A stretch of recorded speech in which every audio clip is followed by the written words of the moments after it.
Qatar to boost youth empowerment through skills development and economic opportunities. And residents of Wuse battle persistent water shortage raise concerns over impact on their daily life.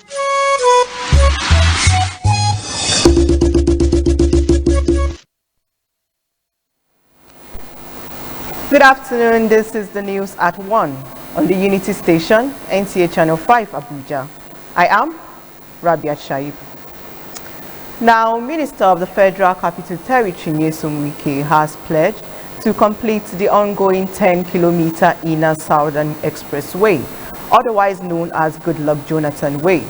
The minister made the pledge during an inspection tour of ongoing projects. Onoze Yakubu brings us details. The Goodluck Jonathan Way, awarded in December 2014, has been abandoned for about 12 years. The road covering the route from the Southern Parkway connecting the Ring Road 2 and terminating at the Galadima Junction includes 5 bridges. FCT Minister Nyesom Wike says, aside the Apo-Karshi Road, the Inner Southern Expressway is one major project that requires priority attention by his administration. It reveals that the contractor has been mandated to complete the remaining 6 kilometers by December, which it says is subject to the availability of funds. Continuity leadership, that is leadership. There are some people who would have come in to say, well, I was not the one who awarded these projects. Let me solely depend on my own projects. So this is what I call leadership, which is lacking. But now I have a leadership that says continue with projects that are very important to the development of the city, with projects that are very important to change the landscape of the city, with development that will generally improve the economy of the city. That's why everybody is happy with what is happening in Abuja. The minister also inspected the ongoing 2-service carriageway from the Southern Parkway in Gadwa district. Onoze Yakubu, NTA News. And away from infrastructure now to partnership.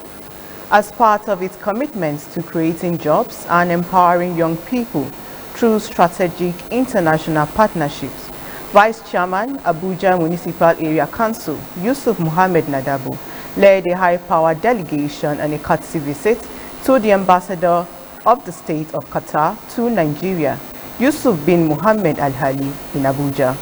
A statement issued by AMAC Chairman's Senior Special Assistant on Media and Publicity, Sananu Jacob, identified key areas of the collaboration to include artificial intelligence, machine learning, data science and analytics, cybersecurity, digital entrepreneurship, and startup development.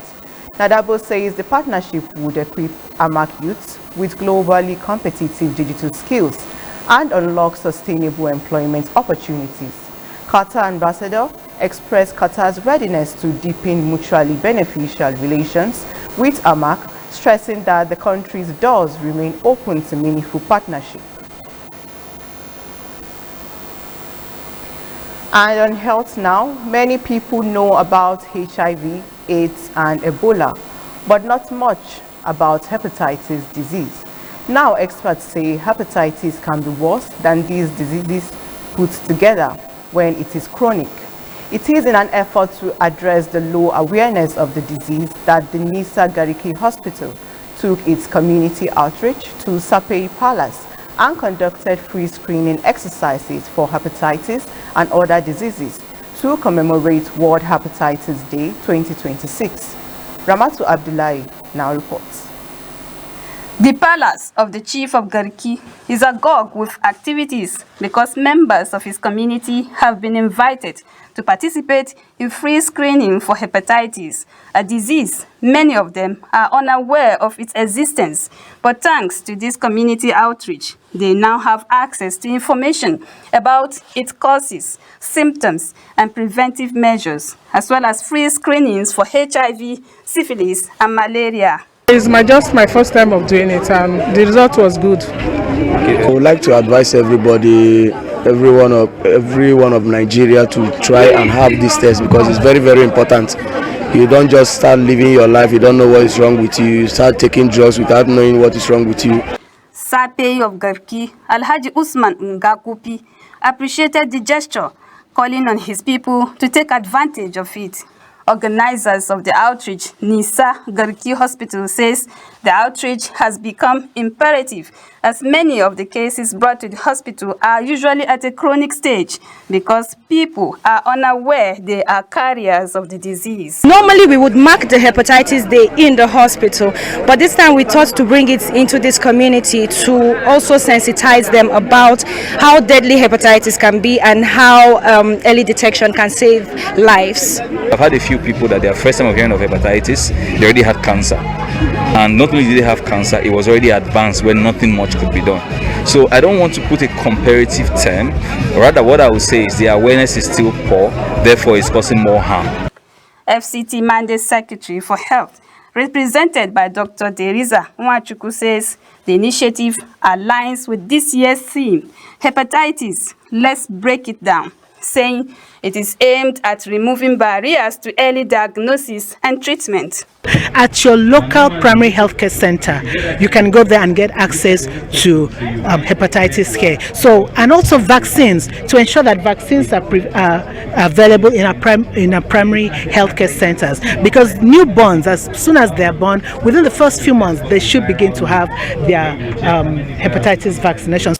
Hepatitis is an inflammation of the liver caused by different viruses. It is of different types, hepatitis A to E, but the most feared is hepatitis B and C, responsible for chronic liver disease. Ramatu Abdullahi, NTA News. And away from health now to education. Excellence is a standard and education remains the passport to the future because tomorrow belongs to those who prepare for it today. The message resonated at the 2026 graduation and prize-giving ceremony of Nigerian Canadian College Jabi Abuja, which also marked the school's 10th anniversary. Joshua Ogunjide now reports. Opening the occasion with kids reflecting on the lives of past heroes, the colorful event further featured presentation of spoken words, choreography, cutting of cake, ballet, playlist, and many more. That is what he said yesterday and the day before yesterday. Come on, go and get ready for school, naughty boy. You know what I am? Yes, I am Abamakoli. Yes. Abamakoli was a great man.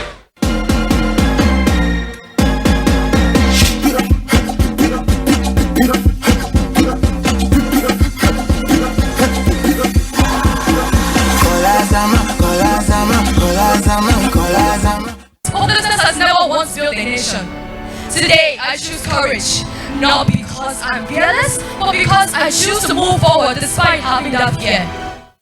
To let you know, this is real, this is me. I'm exactly where I'm supposed to be now. Gonna let the light shine on me.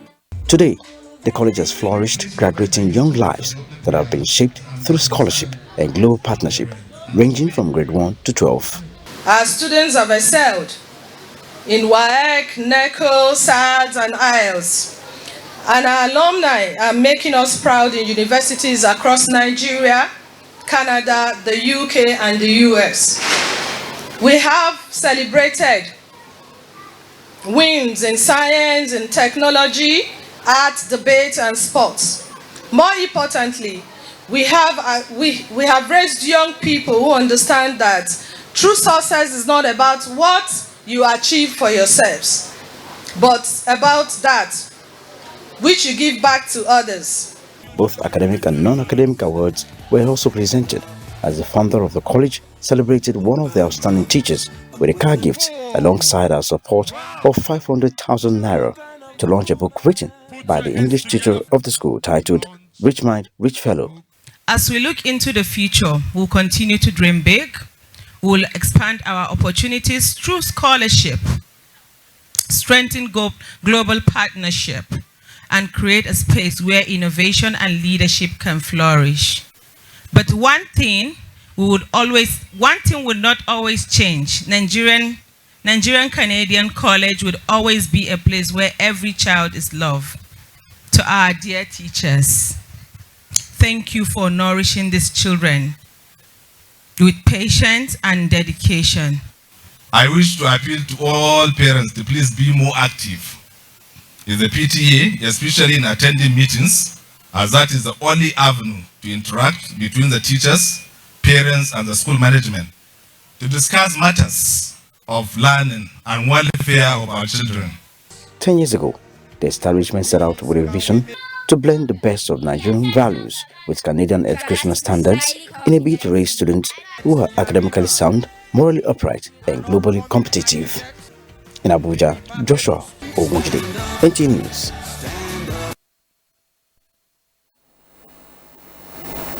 Still on education, the chairman of Al-Manar Governing Board, Alhaji Abdullahi Badamasi, has urged graduating students to place greater value on character, integrity, and discipline, which the school stands for, stressing that academic certificates alone are not enough to guarantee success in life.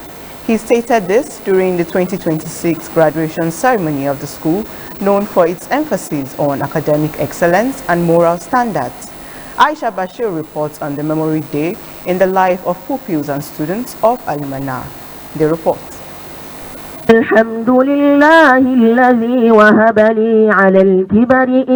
event attracted government officials, educationists, religious scholars, parents, alumni, and other guests as the school graduated its class of 2026 and honored outstanding performance of students. The chairman of the Muslim Community Center Governing Board, Abdullahi Badamasi, also congratulated the graduating students and expressed his hope for a brighter future ahead for them. We are proud of the school. For the last 10, 12 years, the graduates are something to be proud of, and wherever they go, they excel. During the induction ceremony, the school unveiled its immediate plan and launched an appeal fund for the purchase of school buses. All members of community should see it upon themselves as a duty to participate in making the community better. So supporting a center like this is definitely one of such that both government and private individuals can do.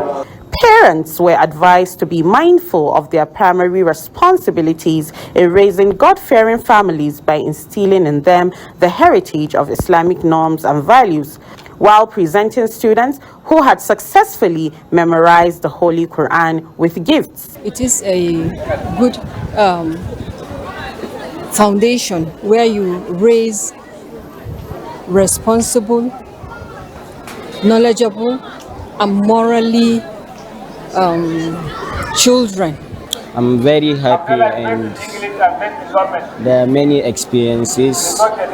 I think this is a day that I will never forget, inshallah. It's 1, 2, 3. Now we are in 3. We have already graduated. The feeling is nice. I'm so excited that I'm finally done with JS3. I can't wait to be in SS1 again. Graduates were also encouraged to have the fear of their Creator, Allah, embrace curiosity and lifelong learning, and pursue their dreams with passion and determination. Aisha Bashir, NTA News. You're watching the news live at 1 on the Unity Station, NTA Channel 5 Abuja. Let's take more reports right after this break.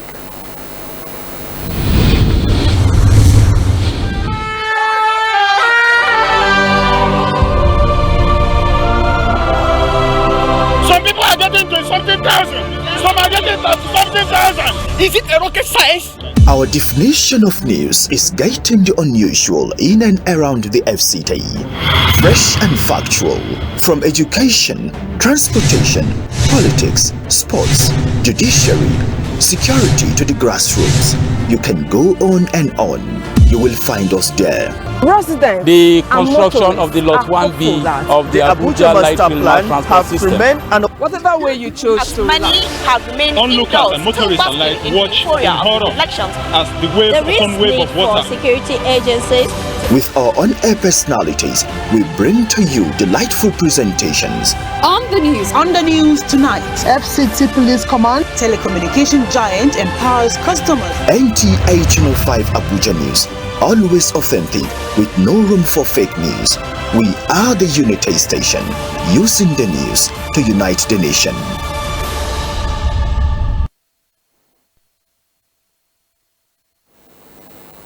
Glad to see you're still with us. Water is one of man's essential needs in life, but when this major need of man is lacking, many things are likely to go wrong. Residents of Wuse across major estates in the FCT are raising a unified cry as they experience water scarcity for more than 2 weeks and are calling on government and relevant authorities to come to their aid. Cecilia Julius tells us more. For most residents in Wuse and its environs, the water shortage experienced for more than 1 week did not just bring untold strain to their daily lives, but have made one of life's most treasured needs scarcely accessible.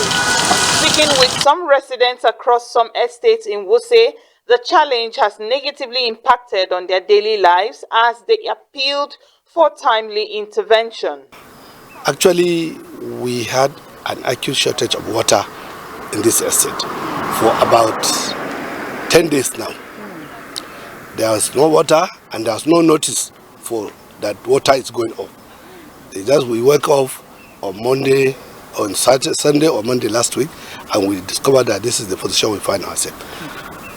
That is one. Two, last 3 months ago, around April, we experienced similar situation.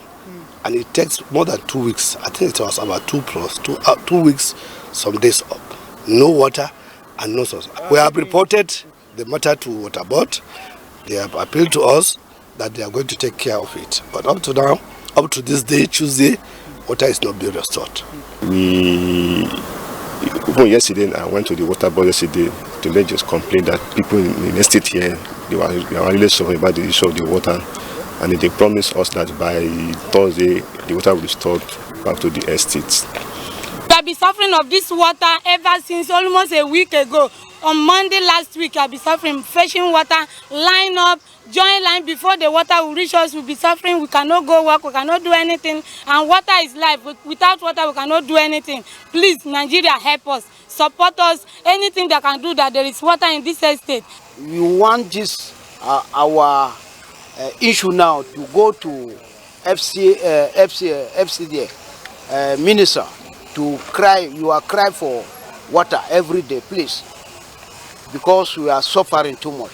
An undisclosed source of the FCT Water Board, who spoke off camera, assured that the matter have been brought to their notice with a promise that water supply will soon be restored to affected areas. In Abuja, Cecilia Julius, NTA News.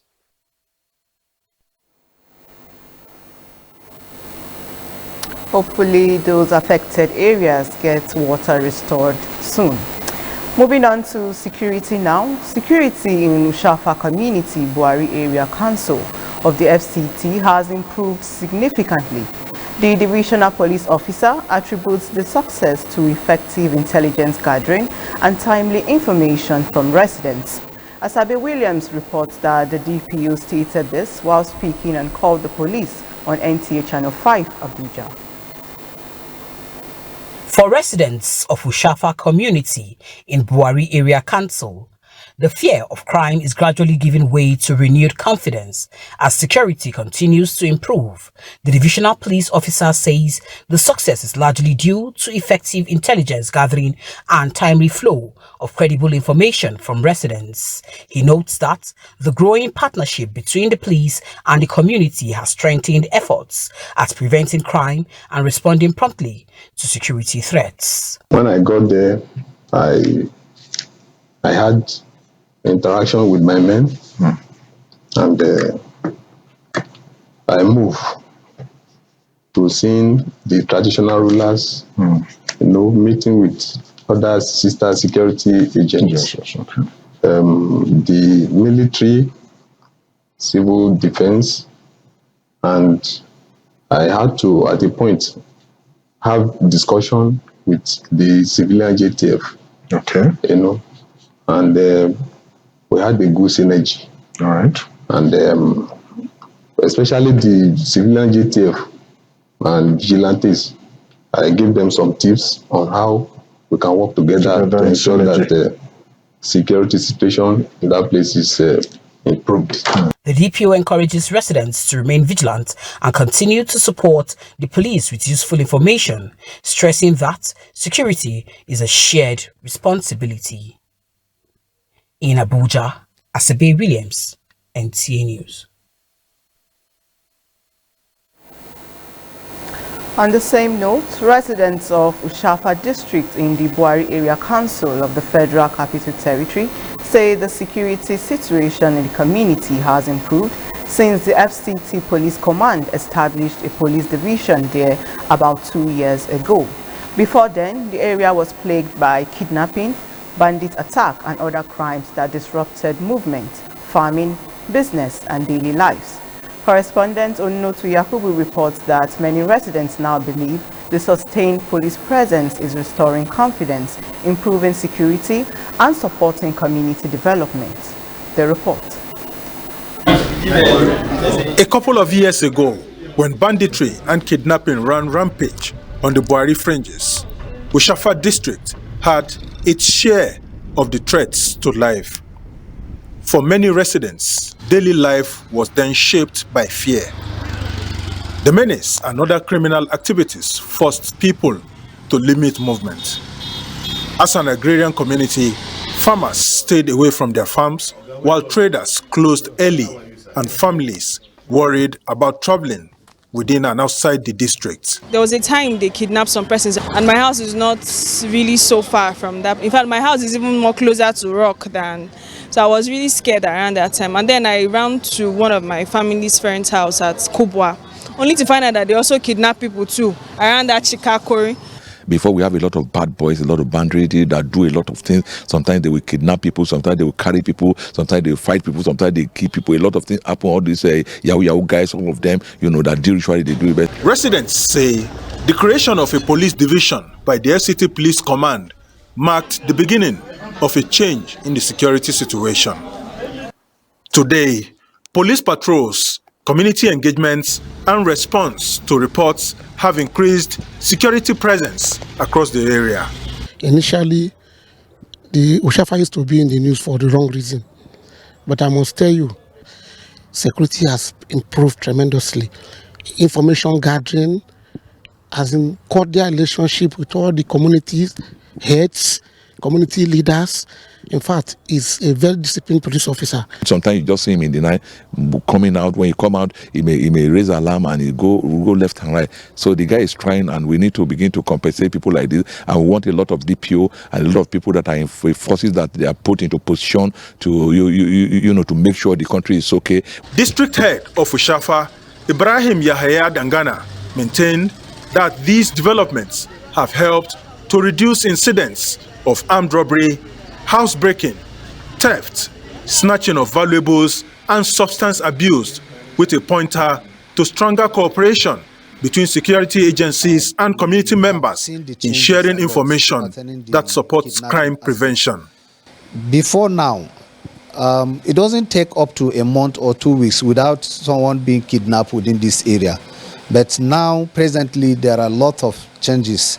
The security situation in this community now, it has calmed down. It is very, very good now, unlike before. And sometimes the DPO and his team usually come to this area even at night. Sometimes he will call me, he just left my community. If I check my time, I'll see it is around 3 a.m. So in fact, he has been doing a lot for us. Residents are calling for sustained support through manpower, logistics, and continued partnership with community members to build on the gains recorded so far as the FCT Police Command continues its effort to strengthen security across the nation's capital. Onoto Yakobo, NTA News.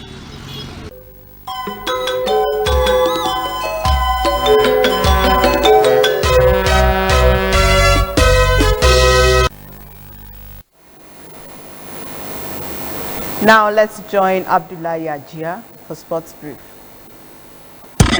Wanted a situation whereby we invite all the FCT people. One of Nigeria's gold medalists in the para-powerlifting events of the 2026 Commonwealth Games in Glasgow, Rilwano Idris Sabo, an indigene of Kuje Area Council, was celebrated back home with a befitting welcome by the chairman Kuje Area Council, Danjuma Samuel Shokolo, who said Rilwan is a worthy ambassador of the council for making Kuje, FCT and Nigeria proud at the international scene. Rilwano Idris Sabo won gold for Nigeria in the men's heavyweight division, lifting 208 kg. The chairman, who congratulated the gold medalist.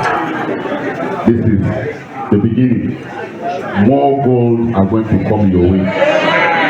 Just like you represent us in Glasgow, I'm sure when the next Olympic comes, you are going to be picked first to represent us again. Whatever international competition that will be mentioned, your name will go first. The chairman, who congratulated the gold medalist, described his accomplishment as historic and exemplary to aspiring athletes, which demonstrates hard work, perseverance and determination to succeed beyond all odds. The Gbagi-born Commonwealth champion thanked the people of Kuje and the council for their overwhelming support and reception accorded him. Meanwhile, Nigeria's Keinshola Ajayi finished third with a time of 9.90 to claim bronze in the men's 100-meter final of the Commonwealth Games on Tuesday, as Temitope Adesina cleared 1.90 meter to win bronze in the women's high jump. This adds to Nigeria's medal tally, occupying 5th position with 6 gold, 4 silver and 2 bronze medals on the medal table as at Tuesday. Talking football, Nigeria's Super Falcons and Women's Africa Cup of Nations defending champions got a shock and a disappointing defeat to AFCON debutant Malawi in their Group C opener on Tuesday. Defensive lapses from the 10-time African women's champions gave the Scorchers of Malawi their celebrated victory. As attention of the coach Justin Madugu's side will now be the must-win second game against Zambia on Saturday. With Sports Brief, Abdullahi Ajia, NTA News. And that concludes the news at 1 on the Unity Station, NTA Channel 5 Abuja. Join us again at 7 for more news updates. I am Rabia Shaib. Good afternoon.